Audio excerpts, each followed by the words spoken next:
Hello and welcome to The Actor and the Engineer. My name is Paul James. I am the actor. And my name's Josh Knapp. I'm the broadcast engineer. All right, here we go, Josh. Here we go. It's Hitchcocktober. This one we picked, we've both seen it, so that's kind of a little bit different than The Man Who Knew Too Much that we had last time. We ended up going with a Grace Kelly movie. You didn't fight back, though. So I didn't fight back. No, I didn't fight back. So why would you feel bad? Well, just because I was pushing a little hard, and there's so many other films, and this is less of a horror movie than it is a suspense movie. It is truly a suspense movie. Not much happens in this movie, like at all, and especially on camera. But the stuff that does happen, there's a lot of eventuality to it, and I'm sure we'll get into how much Hitchcock can work with suspense and setting things up, and he's definitely tying one hand behind his back by not being able to go places or set up different things. Most of the shots are from a single point of view. Most of the shots outside of the room are from a single point of view, and I think it makes me wonder if he was like, how can I challenge myself? And also, how can we save a little bit of money with not having to go to Morocco or somewhere? So basically, we were trying to decide whether or not we were going to see something. We were going to see one film that we hadn't seen before and one film that we had. And I suggested Psycho, and you said Rear Window because Grace Kelly. And so when I sent you a text, so what have we decided? And you were like, well, I vote Grace Kelly. I mean, Rear Window. And I was like, okay, sure. Because, it's Grace Kelly, first of all. And second of all, sometimes I have to give other people what they want. I'm not really known for that. So I have to give in every once in a while. So, yeah. So when was the first time you saw this movie? I was trying to remember. I cannot remember. I've seen it at least twice before. This will be the third time. I know I've seen it at least twice. My suspicion of when I first saw it would be way back when in college, early 90s, because a friend of mine was going through an Alfred Hitchcock phase, and I was like, I don't know much about it other than the traumatizing The Birds and Psycho, which my mom showed me when I was younger. Thanks, Mom. And so I didn't really know much. This is the guy who likes haunted houses and stuff. So, but do you know the reason why? Why is that? That you're saying I'm the person who likes this kind of stuff. Yes, because I was traumatized when I was a child, and the only way to get revenge is to take it back out on people later on. No, when I was talking about this just the other day, as a matter of fact, I'll tell you this really quick. When I was probably 9 years old, I was walking up towards a house, and back in the day, it was standing room only on front porches at Halloween. You had to wait a turn, and you got one piece of candy, and then you went to the next house, and we would go all over the neighborhood for the 2 or 3 hours that it was, and we would come back with big bags of candy. Anyway, I'm walking towards this house, and I see nobody else is walking towards it. I'm the only kid. I'm like, oh, okay, cool. This is a neat experience. Don't know what this is about. And I see this tall black pillar with this big bowl of candy, and this is before the just take one thing. Mm-hmm. You would put a note on it when you leave, and hopefully kids do the right thing. And so I'm walking towards it, and I was a pleasantly plump little child. And so I was thinking, oh my gosh, this is a huge bowl of candy. What? And I started to reach for it like, there was no sign saying nothing. It was just a bowl of candy on this black pillar, and I was walking towards it, and I reach out and I start to grab it, and all of a sudden I hear, just take one. And I was like, it was a guy in his living room in the corner on a chair with a microphone, and that black pillar was a speaker. And he was there in the dark watching the kids come up, and if they went to grab more than one piece of candy, he would just scream at them in his demon voice.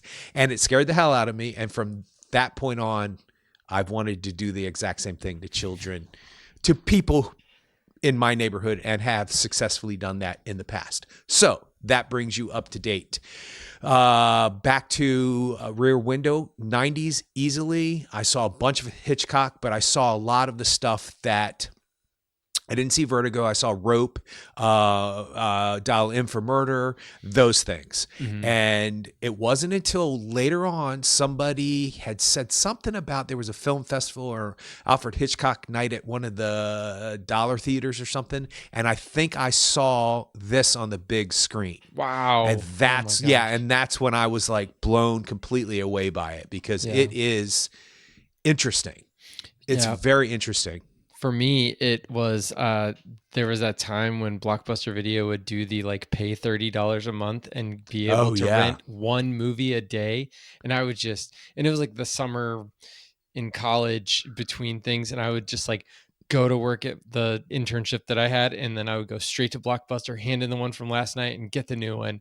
And I was just churning through Hitchcock movies. That's when I saw North by Northwest. That's when I saw Dial M for Murder, Psycho, Rope. I mean, all of those movies, like, and mainly the big ones. You know, there's some that I haven't seen. In fact, I did. You asked me last time how many of Hitchcock's movies have I seen. First of all, I said he directed 80 movies. He didn't direct 80 movies, feature-length films. He did have some shorts and stuff, but as far as feature-length films, from what I've seen, it's 53 feature-length films, and I've seen 12 of them. So it's not like I've seen a bunch. So, and I was like, how am I going to figure this out? I have been like logging my movies on Letterboxd, like any movie I've ever watched. I'll kind of at the very least like say that I've watched it. And there's a whole thing on their Letterboxd where you can just say like search directors that you've seen the most, and it just popped right up. And he was one of them. I've seen 12 of his movies, which isn't bad, but you know, it's also like not even a quarter of his movie. Like, yeah, almost a quarter of his movies. So a lot more to go. But you could quantify that by saying there are certain ones you must see in his canon. And so out of the 12, you've seen the ones, you know. And then I went through a phase where I was trying to see all of the Best Picture winners, and Rebecca's a Best Picture winner. So I saw that, and I think I saw Suspicion after that. I went through like a early phase where I saw 3 or 4 of his, but it seems like he's always been around. Well, yeah, I mean, for us, he has. Yeah, he's. Well, I mean, I'm saying in my film going experience. So this movie came out in 1954, so a few years before the last film that we talked about, The Man Who Knew Too Much, and all set in like essentially like on a set indoors. So that kind of gets back to what we were talking about last time, where Hitchcock really loves control, and he felt more comfortable and more at home on a set than he did out in the wild, which is why he used a lot of rear projection, even when he was shooting parts of the film that were supposed to be outside. They even had, when I was watching this time, I was like, they've got cars going in the background, you know, on the far side of the opposite part of the building. You know, there's cars driving back and forth. So like the set is big enough not only to support the camera and the crew and all that stuff, and they built all of these like facades at least, and they were able to support full-on cars going back and forth. I was just like, it's amazing, but it had to be really efficient, and it had to allow for a lot of flexibility for different performances, different camera setups, and all that stuff. So I think that it makes sense, like why he was attracted to this story, and also how the story allows him to be completely visual. One other thing I noticed, and then I'll kind of ask you what you saw this time when you watched it, but I noticed how little sound there was. I mean, there was score, and there was what we would call in broadcast natural sound. So like just whether it's birds or trees or just kind of noises, honks in the background, that kind of a thing. But there really wasn't a lot of, you could kind of hear people like maybe talking, but not really understand their words, that whole thing. And that allows us to, you lean forward when watching a lot of the scenes, especially Raymond Burr and his wife, and Miss Lonely Hearts and Miss Torso. You're kind of like, you don't know what the people in those rooms are saying, so you're kind of just leaning forward and trying. You feel like you can actually, if you pay a little bit more attention, you can hear it or understand it. But it was never meant for you to understand. It's all visual, and it's part of that tension, part of that suspense that he builds throughout the film. So I hadn't really like clocked that before, but this time I was like, man, it's all visual, this movie. Well, we used to have discussions about some of the skills that we were being taught in college during these acting lessons, and pantomime and being by yourself, creating a whole scene without speaking, were a lot of things that we worked on. We worked on mask work and stuff like that. And a lot of people kind of bucked up at the pantomime because they were like, when are we going to pantomime? We're going to have glasses. If they're glasses, we're going to have this, and we're going to have that, and blah, blah, blah. The 100 million times that I've used pantomime is unbelievable, because you go to an audition and they're like, go over to the table and pretend to smoke a cigarette is what the script says. So you're not going to go over there and light up a cigarette. You're going to go over there and pantomime that you lit up a cigarette. And this film is a prime example of why never diss on your pantomime class, because that's essentially what everybody is doing across the way. I didn't lean forward to try to listen. I figured that we weren't supposed to be listening per se. We were supposed to be watching, obviously, and film obviously is a visual medium. So I think that's an interesting part of this film that is a little dated. Some of the things are a little, well, way dated on some level. And sometimes that stuff pulls me out. Sometimes it doesn't bother me at all. And I kept having to replace my 2024 thoughts with, this is 1950 something. This is this situation. This is not modern day ideas of how things are done. And we'll get to a big one later on. But I thought that it was interesting because it was all like pantomimed, or it's all living actions, if you will. And it was interesting to me how they still got those, whoa, those moments from those older films in there. So I guess the point to all that is that, one, take your pantomime classes seriously. And two, it was, like I was saying, interesting how the melodramatic moments were pantomimed or acted out instead of these, oh, George, or whatever somebody might speak. And in a way, it was challenging because you obviously needed to get your point across with the red pills, with Mrs. Lonely Heart, the piano guy, and then, you had to get your point across.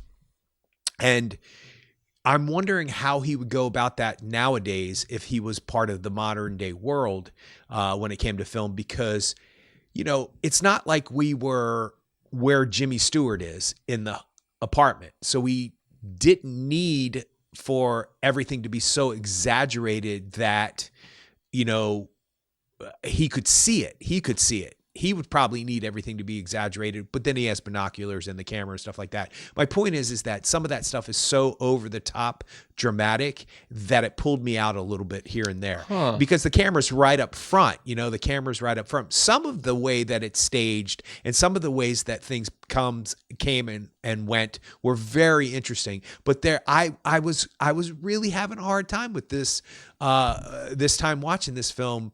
The suspense, the thrills, the thrilling part, the mystery part, Jimmy Stewart's performance they're all stunning. Thelma Ritter, I love her. Yeah. All stunning. But I couldn't switch over to the mindset that this was this film for this decade, for this time frame, and my modern idea of films I can put to the side most of the time. For whatever reason, it was interfering a little bit with me. I was having more questions about, well, wait, it's like somebody who's never seen Jaws, who was raised in the 20s, the 2000s, and then they watch it when they're 15 years old. They think the shark looks fake. Yeah. But if you were to watch it when you were younger or before technology has progressed, there are no CGI, I almost said snakes, sharks. And so I don't know. It was fascinating to watch again, but it was a little frustrating, I'll be honest with you. Well, that's interesting, because you're saying, I get what you're saying, especially about Jaws. I think the big thing that younger film goers might see is that, like, there's no shark for a long time. Yeah. Like, I mean, you don't see the shark. You're not confronted by the shark for a long, long time. Like, lots of stuff happens before you see that shark. And today with TikTok and reels and all that, I mean, you're kind of like expected to see what the point is very quickly. And this is drawn out. And same thing with Rear Window. Really, when you look at Rear Window, not much happens. Yeah. At all. And even at the very end, the climax isn't much. Like, there's not much. I mean, there is danger. Yes, there is suspense. Yes, there are nail biting scenes, but it's different than some of the horror movies that would come after that, some of the nail biting type scenes of horror movies that would come after that. So you're right, if you're not in that frame of mind, I can totally see where it would be kind of a bust, where you get to the end of the movie and you're like, that's it. I mean, You get to but I've got to be rightist. I've got that disease where I've got to be right about everything. So the fact that he's right makes me very happy, because he's right the whole entire time. Yeah. And it's what I found fascinating, and I'm going to contradict myself in just a second, but what I found fascinating is how convinced he was and how secure he was about it, and how he slowly and in some points quickly switched the three other characters into believing that there was something going on, and how they subtly went from completely like, you need to get out more, or you need to like stop, pay attention to Grace Kelly. Yeah. And then all of a sudden she's like, by the way, and then Thelma Ritter's talking about, oh, but what about this? And then when the detective does it, his detective friend does it, then you're like, oh, there's something going on here. And side note, back to switching from modern day ideas of watching what I think is a thriller or whatever, Oppenheimer is a prime example of how that's the opposite of what we were just talking about. Really, nothing happens in that film that isn't very talky, and it's 3 hours and 15 minutes long, and it's black and white in places. So it's not your modern day film, and it captivated the world. So, I will say Christopher Nolan did do the smart thing of putting the climactic scene in the exact middle of the film.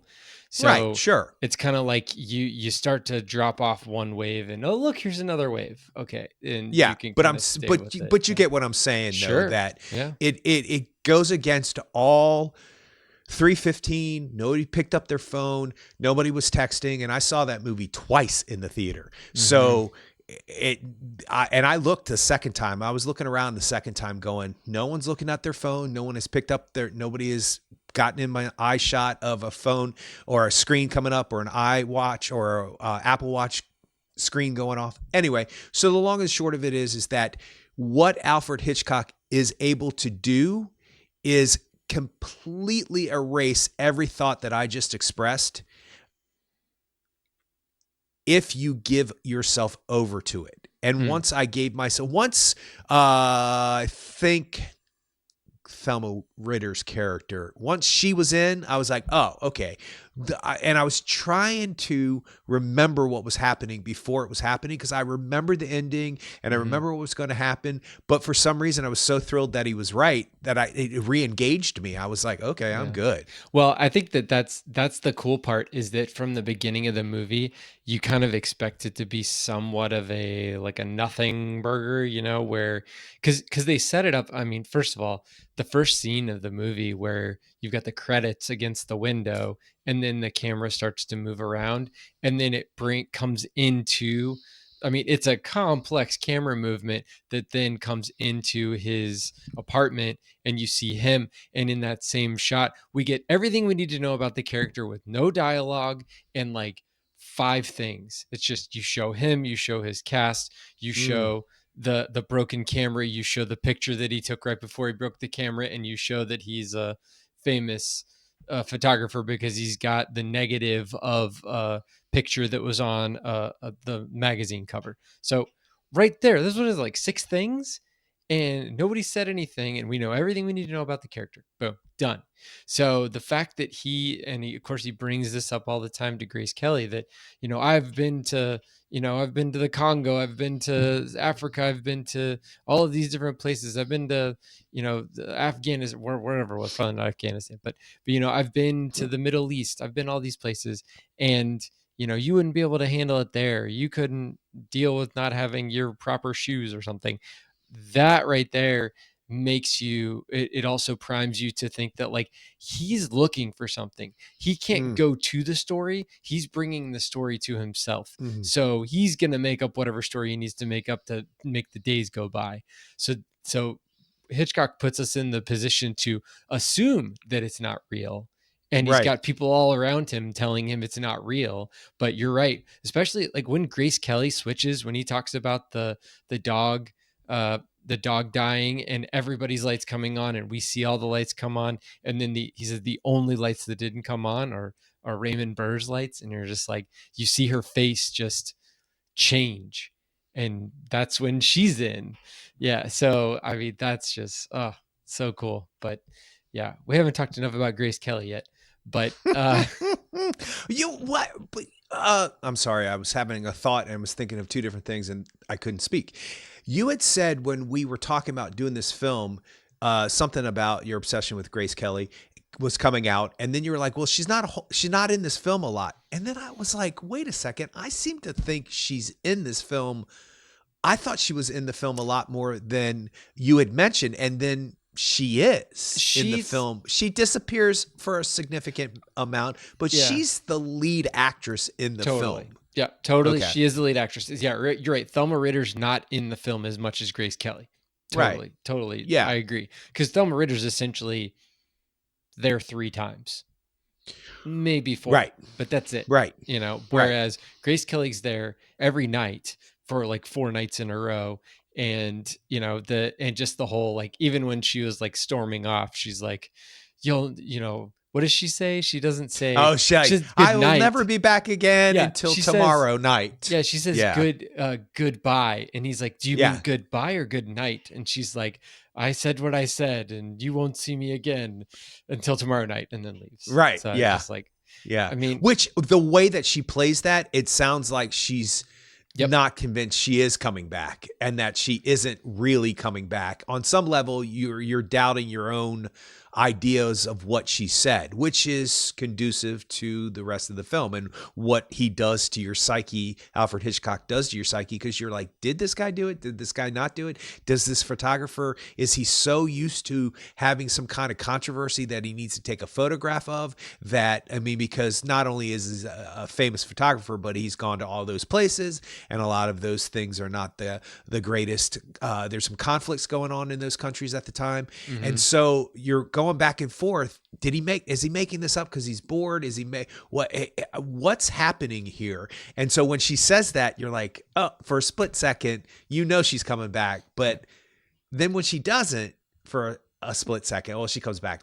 She does come back the next night. Yeah. And she brings him dinner too. I mean, also I started watching North by Northwest this evening when I was eating dinner, and they talk about 21 in that movie too. She brings in food from the 21 Club, which is a Manhattan restaurant, and he says like, "Oh, I'm gonna take my mom to the 21 Club tonight for Cary Grant." And I was like, dang, either Hitchcock really liked that restaurant, or I don't know if they were getting paid under the table or something. But you know, I was just like, what are the odds? And they're only a couple of years apart, these movies. But so most auteurs have a thing.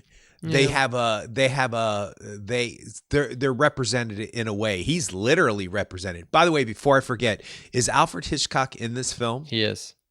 Is he on the street? Nope. He's in the musician's studio apartment, and he's adjusting a clock while the musician plays. Yes. Piano. Okay. Yes. I was watching Psycho because I wanted to, and he's in that too, but he's in a window of a store, and she comes through the store. Or dry so it's early on then. Janet Leigh's. It's early. Yeah, leaves. It's early. Okay. Yeah, it's early on. It's almost in the very beginning of the film. But yeah, so I couldn't for the life of me when I was writing down stuff about this and looking up reviews for Rear Window. I was like, where was Hitchcock? I know I saw him, but after he disappeared from The Man Who Knows Too Much, or the name of that film, right? Man Who Knew Too Much. When I didn't catch him there, I was like, oh, it's Where's Waldo all over again. I'm never going to see him again in a film. Yeah, we should probably talk a little bit about the the kind of voyeuristic tendencies of this movie. And it's funny nowadays because there was no social media back then, and now it's just like plastered everywhere. People are on both ends of it. People are sharing way more about themselves publicly, and people are more I don't say people are more interested in what other people do, but they are more open about their interest in what other people do.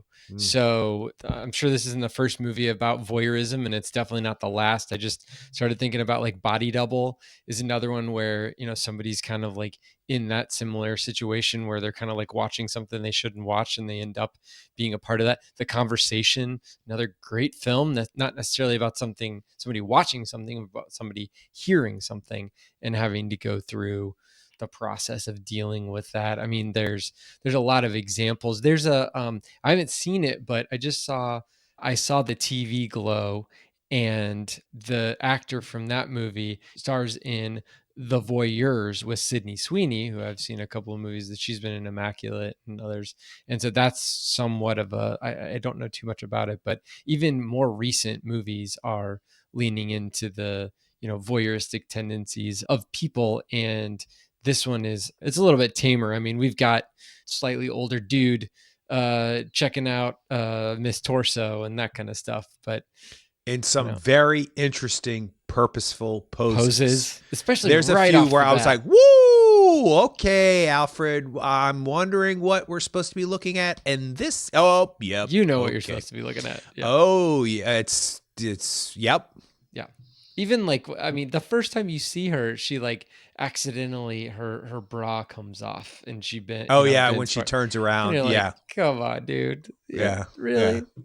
But yeah. I've never lived in a city like that, but I can't imagine that everybody has all their windows open like that all the time. But maybe they do. Okay. Well, this is interesting because that's part of the conceit of this film that was keeping me just on the edge of it's hot. delving. Yeah. That's what do you mean? Why. It's one of the first shots is you see the thermometer. It's like 90 degrees outside. Right. At 8 in the morning. Well, no. There's a place called the High Line in New York. It was an old train track, and they turned it into this walking, touring thing, and it goes straight through people's apartments. Not straight through their apartments, but there are apartments 10 feet to your right, 10 feet to your left, and people's windows are glass and nothing. There's nothing. We saw people eating. We saw people exercising. You see right in and they could see right out. There is no way I could ever do that. There's just no way. Yeah. I just can't comprehend how you don't focus on a bunch of strangers. Like, you could just stand in front of somebody's apartment and watch them cook, as many people did for this one lady who was cooking whatever she was cooking. It was dinner time, I guess. And they just stood there and stared at her like it was a living museum. And she just kept cooking. She walked around. She never looked up and out at us, which I thought was bizarre. So it does happen. That said, my only thing, and I don't mean to sound like I'm criticizing Hitchcock. Yeah, tell Alfred Hitchcock what to do better. I know. I was talking to myself in the car driving around going, Alfred, let me explain a few things. This is a few things you need to work on your mastery of films. Now, this is his month, so I don't want to take it away from him. And he is a god amongst men when it comes to filmmaking. I get that. Mm-hmm. And I'm not saying that most of his films wash through me and I'm right there. Mm-hmm. Like whatever, even The Birds, which you have expressed somewhat of a distance from because of the technicalities of how they went about doing it, and kind of pulls you out.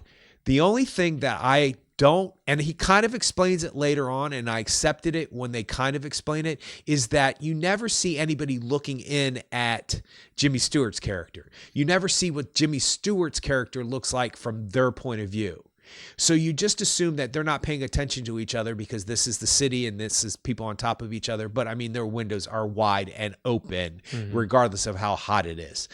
So yes, he does kind of explain that with the heat. And the one thing that he does later on is that Jimmy Stewart will back up and be halfway in shadow, Mm-hmm. halfway in light. And that allowed me to deal with the fact that he couldn't be seen, because when you see Raymond Burr's character in the dark, all you see is the cigar being puffed on, and you can't see anything else. So it tricks the mind into believing that Jimmy Stewart could hide with a lens this big and binoculars and 3 other people and stuff like that.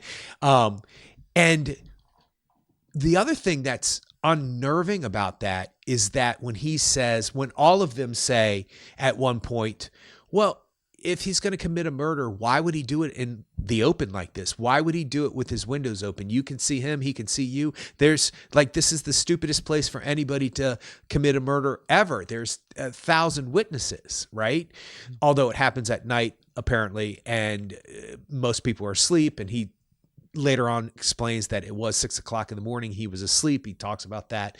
But the fact that a murderer was so willing to do it, even though it was he needed to commit murder, no matter how much other people might have seen it, and how the fact that people can do things right in front of our own eyes and we don't notice it, was creepy to me throughout the film. I was like, okay, if he did do this, which of course, seeing it a couple times, I knew what the ending was, but if he did do this, that guy's got big kahunas, because he just decides to bury something in the garden. Mm-hmm. But that's also very well covered, because what I'm doing here is I'm bringing up an issue that I had with the film, and then I'm contradicting it by what Alfred Hitchcock put on film. So I thought to myself, he couldn't bury something in that garden without anybody seeing it. But then later on, Grace Kelly and Thelma Ritter goes down there and start digging something up, and nobody sees them. Mm-hmm. So I was like, okay. So for every question I have, Hitchcock has an answer. So I'm good. Yeah. And another thing that I thought was really cool, just from being in engineering and loving just technology and devices that can capture imagery, loving cameras, the camera being a very important and integral part of the film.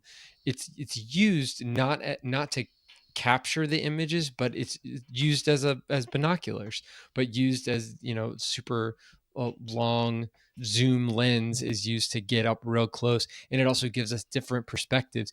It's Hitchcock using the technology in front of him to make sense as to why we see, a wide shot, a medium shot, and a tight shot on the subject. Usually it's Raymond Burr or his whole area, but sometimes he uses it to look at Miss Lonely Hearts when he's trying to figure out the pills and what those pills are. And, Thelma Ritter looks at those, she's like, oh, I totally know what those are. And we're able to identify that. Whereas if you were just like looking out through your window, you wouldn't have been able to see that really, or even what she was doing. So he's using artistic license, but he's not doing it in a way that can't be explained. So I thought that was an ingenious way of doing it. Even at the end, he uses the flashes to defend himself. I mean, it's so cool. It's just like found objects. He's like the MacGyver of storytelling when it comes to that stuff. He's not saying like, look at this thing that nobody ever has in their house that I'm going to use to save myself. He sets you up earlier for that when he says, I'm going to flash this light bulb or flash bulb when they're down digging through the garden if he comes back. Yep. So you're already set up as an audience member to know that thing exists. I was trying to remember how he was going to be able to grab the flash, the flash itself with the bulb already loaded into it. And he had it tucked, like, because he hadn't used it. He never used it. Oh, yeah. And I was like, where is it? How is he going to go over and get the flash if he'd already... No, he just had it tucked in his wheelchair. And so he pulled it out, and you see the moment when he realizes, oh my gosh, I've got this right here. I could totally use this for a purpose I didn't even think I was going to need it for. It's been thought through so much that by the time we see it, it's harder at least for me, it's harder for me to have a bunch of like nitpicky questions for that. And there's certain things that especially in that last scene, there's certain things that Hitchcock does where all we hear is sound. We're hearing Raymond Burr come up the stairs to his level. And then we also we're looking out over underneath the door at the light in the hallway. And you're like, oh man, this is great, because we'll be able to see exactly when he's there. And he ends up turning off the light. And you're just like, oh no, it's even worse. So that whole scene there is great, and the way that he shoots Raymond Burr with the glasses, he's able to utilize those circular glasses. They pick those glasses purposefully because they represent his eyes, and you're able to see him completely in darkness, except for when light from behind Jimmy Stewart is at just the right angle to when Raymond Burr turns his head. You see that light reflected in his glasses, and the only thing you see are the bad guys, the murderer's eyes, even though it's not his eyes, and you're not using any light. So especially back then, when you need a lot of light for film, he's able to do so much with so little. And that's the kind of stuff where I'm just like, that does set him apart from other filmmakers of his time, and even filmmakers today.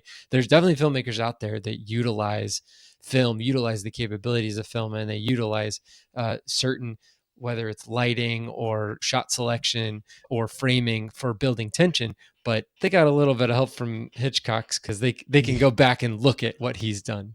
Well, you mentioned Body Double. Isn't that a complete homage to Hitchcock? I would think so. I mean, it's a little bit racier than. Are you talking about Brian De Palma's? Yeah. Mm-hmm. Yeah. That's a take. Yeah, of course it's racier. Yeah, of course it is, because it's the late 70s at this point. No, I think it's 80s. So, I think it's in the 80s. Is it 80s? Yeah. Still much further down the path. But another thing, you were talking about the camera and looking through the binoculars. It was interesting to me that you get a different. Not only do you see things up close with the lens or whatever he's choosing to use, it's blurrier when they're using the binoculars, or if they're looking out, it's hazy. And then when he finally gets that lens and the camera, it's very clear and it looks like, of course, I'm not sure how that's shot actually, because it's probably he shot Raymond Burr and then he made it look like the camera or the lens was going through the lens of the camera. Yeah, you can vignette it. So they call it vignetting, where you kind of put a little like circular mat around the lens, or you can do it afterwards too. But you can occlude the lens a little bit on the edges, and it's so they're probably using standard long lenses. Even if they weren't zoom lenses, they could still be like a 300 millimeter lens would be something that like the guys on the sidelines of a football game or something, those big huge long lenses, they can put those on film cameras, and he was using one of those, shooting it from that location instead of taking the camera, moving it really close, because the perspective is totally different from a long shot to a close-up shot. So, and that's the very first time, once he gets that camera and that lens set up, that's the very first time you have a clear shot of Raymond Burr, that you can actually see his hair. You don't have any facial features that you can see. I mean, you could tell it's a human being. You can tell he has facial features, and you could tell, if you know who Raymond Burr is, that that's him. Yeah. But but when you first see him, it's jarring because it's like the white hair is, it's much more ominous than you're expecting it to be. He's much scarier up close than you're expecting him to be. That's true. He's definitely, dominant, in that space. So it's funny you're bringing that up, because I have a 4K version of this movie, and it's beautiful and it looks amazing. And watching that, you see so much detail, whether it's like things on the sidewalk, or the intricacies of the sculpture that lady is working on, the nosy lady is working on, and even the flowers, individual flowers and stuff. But the first time I watched this movie, when I rented it from Blockbuster that one night, I was watching it a DVD, so way lower resolution. It's an eighth of the resolution, like literally an eighth of the resolution of the 4K that I watched, and it was on a 19-inch TV. And it was letterboxed too, so like the top and the bottom of my square 19-inch TV didn't even have a picture, so it was so small. There was so much stuff that I missed. I never saw Raymond Burr's face clearly when watching that, so the expansiveness of the film is totally different when watching it the way that I've watched it, or seeing it in a theater like you did the first time. It's a totally different experience versus that small television, Well, you know what happens the thing I remembered from seeing it on the big screen is that you're looking out to the neighborhood and it's a very open space and the windows are very huge and his windows are huge to his apartment. But the way that the whole stuff is shot from inside out, you got kind of claustrophobic because his apartment is not that big and their apartments are not that big. And I was trying to figure out where the beds are, like where are the beds in this place? I was just trying to figure out, but it's constructed so well that there's a wall here so the bed could be half here, half there. But the first time I saw it, I felt very claustrophobic. I felt very much confined, obviously, to that one room. And I remember thinking to myself, the windows are open. People are coming and going. He can move around. Why do I feel like I'm suffocating a little bit? And it's because the way that he shoots it, you can actually see the walls. You can see the side wall coming over. So you're actually looking out just like Jimmy Stewart is looking out. So you're seeing what the character is seeing. And when he's trapped there, especially at the end, or when he's watching her go over there, or when he watches anybody from outside, it just felt very confined and very claustrophobic. I remember thinking to myself, I'm uneasy. I don't feel well watching it. Not in a bad way, but no, I know. But that's yeah. I'm sure that if Hitchcock would hear that, he'd be like, "That's awesome. That's great." Yeah, it was, and I'm not a big fan of. I'm not claustrophobic per se, but I'm not a big fan of confined areas where I can't move around in. That sounds like I'm claustrophobic, but that's not what I'm talking about.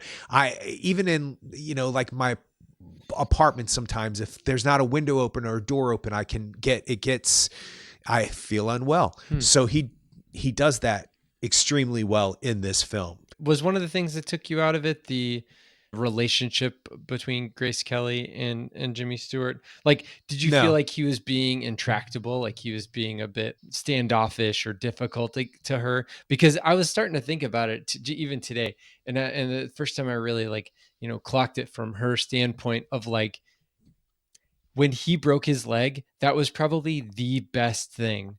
She was like, "This is a gift," because now that's how the film ends. Yeah, well, yeah, but so she kind of like, she looks very satisfied at the end of this film. She's like, "Yep, I got what I wanted." But so she's also kind of meeting him halfway, or really trying to meet him more than halfway, because you saw what she was reading initially. Like, she's reading this kind of like, this traveler's book, and then of course she puts that down and gets the Harper's Bazaar fashion issue or something. But I was wondering how that would feel for people if you're not in that, like, locked into that 1954 mind frame of, she is a businesswoman and she's going around to all these places. She gets free clothes and she essentially has the like perfect life as far as that is concerned, but she still feels unfulfilled, and the only thing she wants is this guy who's never there to be home and marry her.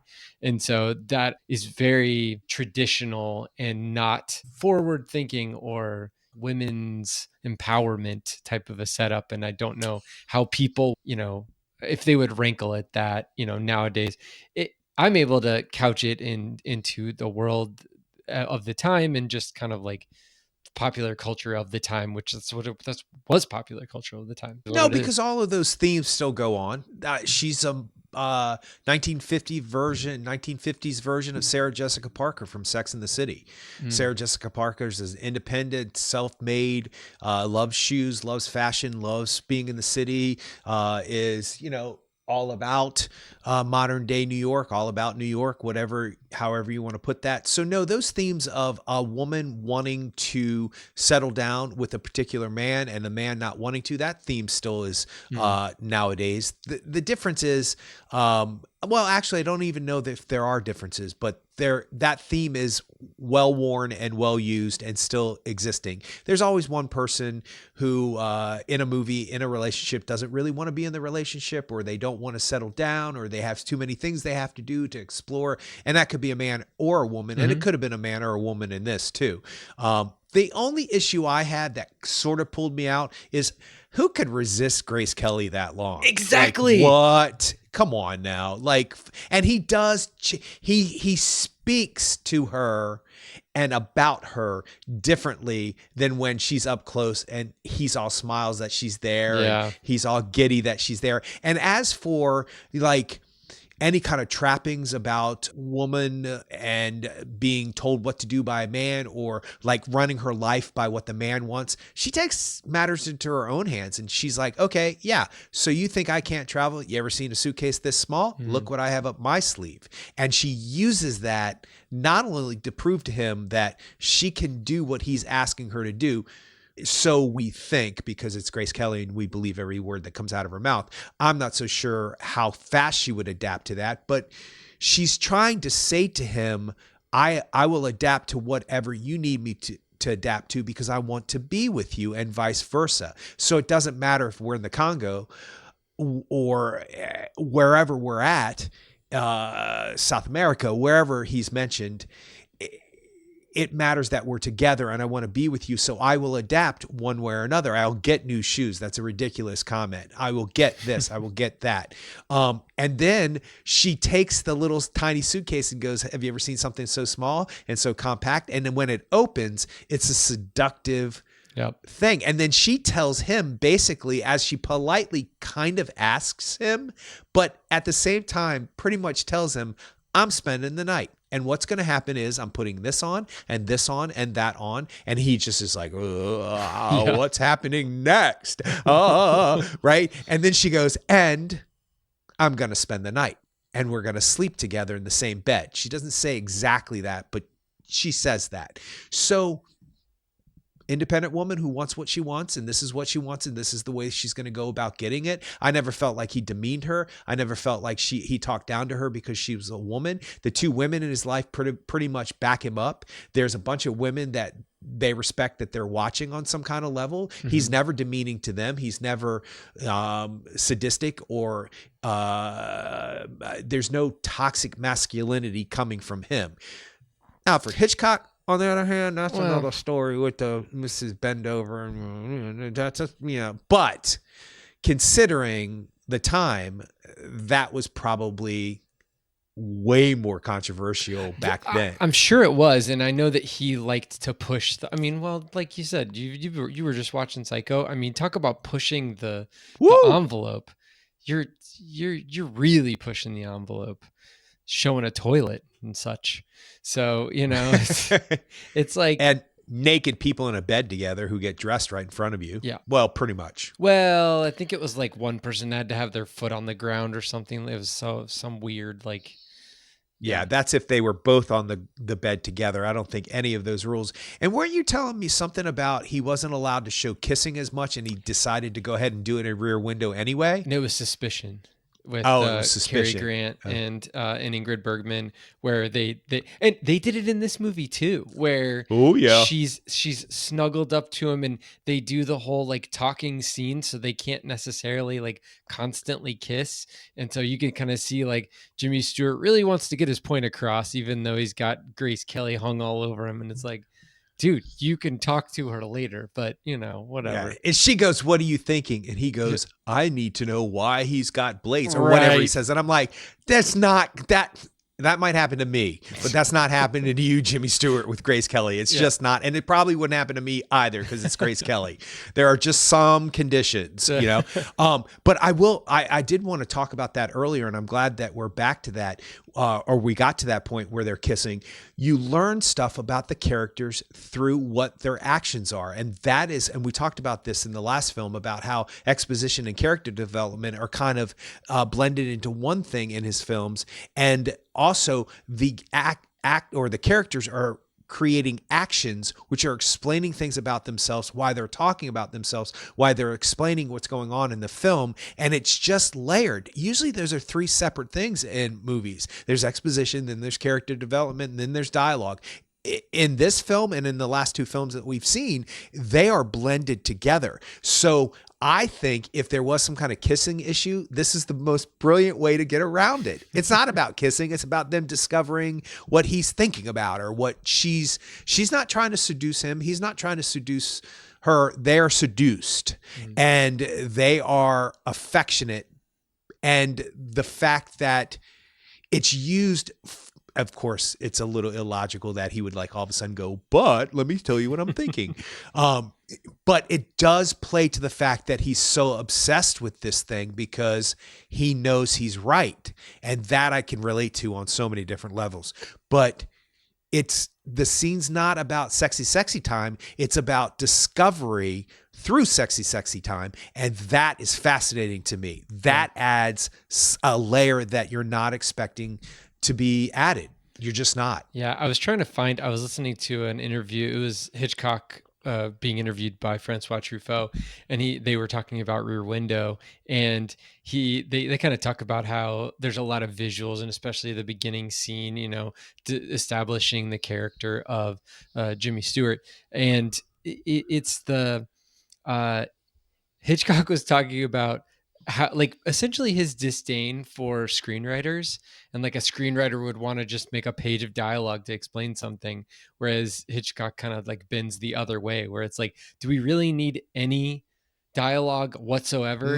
And then it's like, fine, okay, in that particular instance where they're kissing on each other, it's like the dialogue serves multiple purposes. One of the purposes being to allow them to have a make-out scene, but then also to meet the Hays Code, and then other purposes are, like you said, to meet out exposition without having it be like somebody standing up with a scroll and reading out that's dumb. So the more that they can get rid of dialogue, I mean, it's kind of, we've talked about Drive a few times, and like the script for Drive had way more lines for Ryan Gosling's character, for the driver, but they just, Refn and Gosling just started, ripping stuff out and saying like, do I need to say this, or can that be transmitted in a look?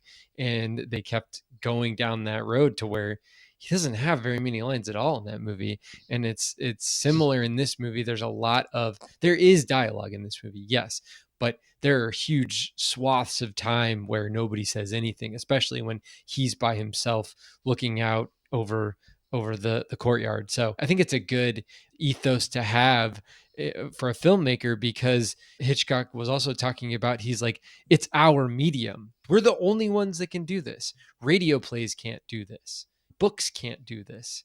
Only films and television shows too, I guess. But, especially back then, like, really only long form feature length films can have storytelling that is completely visual. And then you can also dress it up with score and stuff too. But something that is without words, it's a limited purview, and that's what they have. So why not really use it? So, yeah.